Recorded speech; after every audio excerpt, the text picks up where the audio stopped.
What if I told you that the most powerful kind of freedom isn't financial? It's emotional. It's the freedom of waking up in the morning and not needing anyone to tell you you're enough. The freedom of hearing no and not falling apart. The freedom of no longer begging for love, for attention, for permission, because you've already given those things to yourself. Now, don't confuse this with becoming cold, distant, or emotionally unavailable. This isn't about building walls. It's about growing roots. Roots so deep that no storm can shake your soul.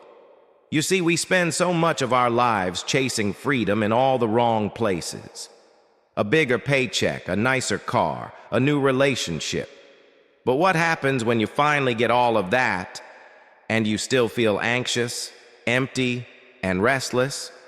Because without emotional independence, everything else is just decoration. Let me tell you something I had to learn the hard way. Emotional independence is not a luxury. It's a survival skill. It's peace. It's strength. It's clarity in a noisy world. And the best part? Even if you've spent your entire life depending on others to feel whole, you can still come back to yourself. This video isn't just advice. It's a turning point. So let's talk about how to build that freedom from the inside out. Master your reactions. Your only true power. People will disappoint you. They'll lie. They'll ignore you. They'll misunderstand your heart. But emotional independence begins when you stop reacting like a puppet to their behavior and start choosing your response. Viktor Frankl, a Holocaust survivor, once said something that changed my life. Between stimulus and response, there is a space. In that space lies our freedom. That space is sacred. It's the difference between snapping or staying calm, between chasing or letting go, between peace and pain. The world can't take your peace from you unless you hand it over. Every time you breathe instead of break, you take that power back. Ask yourself, what space do I need to reclaim between stimulus and response today? Learn to sit with pain. Night. Most people aren't afraid of pain. They're afraid of feeling it alone, so they run. Into distractions, into relationships, into addictions, into their phones. But true strength is found in the silence. It's found in the moments when your heart is shattered. And you stay with it. You breathe through it. You whisper to yourself, I'm hurting, but I won't collapse. I feel broken, but I will heal. I am alone, but I am still whole. That's emotional independence, being your own safe space when the world turns its back. Think of people like Maya Angelou or Nelson Mandela, people who sat with pain for years but never let it define their worth. Choose self-respect over people-pleasing. If you've ever struggled to say no, if you bend your boundaries to make others comfortable, if you constantly fear being disliked, abandoned, or misunderstood, you're not weak. You've just been trained to betray yourself to belong. But here's the cost. Every time you abandon you to keep others around, you teach yourself that you're not enough. Emotional independence is radical self-respect. It's saying, I won't shrink to be liked. I won't tolerate what disrespects my peace. I will walk away if I need to. Because pleasing others at the cost of your soul, that's not kindness. That's fear in disguise. Truth check. Do you respect yourself enough to disappoint others when necessary? Stop chasing approval.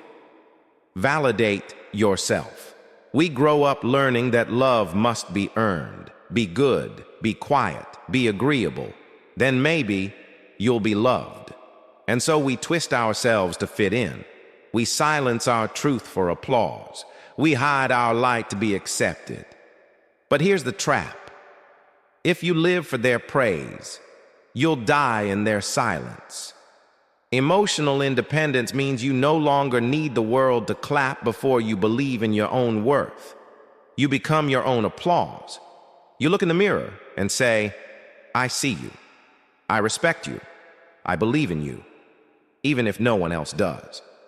Pro tip: write down 3 things today that you admire about yourself, not because someone told you, but because you know them to be true. 5. Heal the wounds that keep you dependent. This is the hardest part, because emotional dependence doesn't come from nowhere.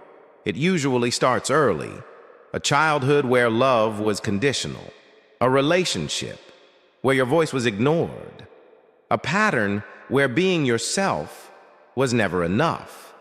And those wounds start whispering, you're only worthy if you're loved.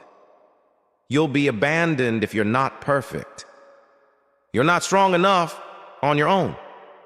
But healing begins when you challenge those lies, when you rewrite the story, when you say, I am whole now. I am enough now. I am safe in my own presence, even if I'm the only one in the room. Look at people like Oprah Winfrey, abused, abandoned, underestimated, but she chose healing over repeating. That's power. You are not your past. You are what you choose to become. Final thoughts. The root that never shakes life will shake you. People will leave. Storms will come, and sometimes all at once. But the person who is emotionally independent, they remain grounded. Like an ancient tree, the branches may bend, but the roots run deep. So don't just chase the freedom you can see. Build the freedom that lives inside you. Because once you master your emotions, you master your life. And that is a kind of wealth no one can ever take away. If this spoke to something deep in you, double tap if you feel it. Comment below, I choose emotional freedom. And don't forget to subscribe for more videos on inner strength, healing, and mindset mastery. Your healing isn't a destination, it's a return to you. Always to you.